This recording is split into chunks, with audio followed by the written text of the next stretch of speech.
to ya ce assalamu alaikum malam, wanda ya mace ciki zai iya aurenta a shari'ar musulunci? To na ga tambayan tana son ta maka nauyi ko sai mu rika maka. Na'am, wanda ya mace ciki yana iya aurenta a addinin musulunci, yana iya aurenta. Wanda ya mace ciki yana iya aurenta, amma da sharaɗin sai ta yi idda. Idan mace ta yi ciki na zina, to ba za a yi auren ba sai an yi idda. Iddan nan shine ta haife cikinta.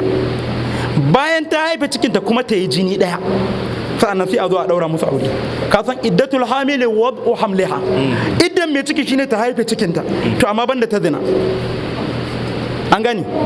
Da haka kaga mun jero iddoji duk da bamu warware su ɗaya bayan ɗaya ba.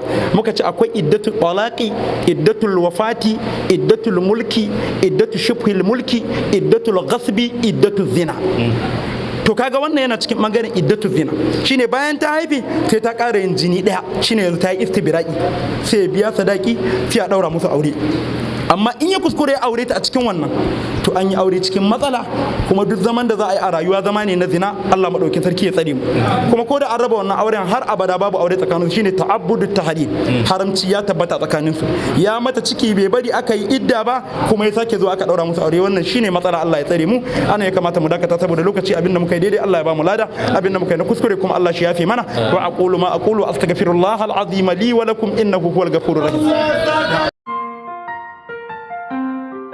Ga Mai Biredi TV, Mai Biredi TV, ga Mai Biredi TV, faɗakar nishaɗi, sai Mai Biredi TV.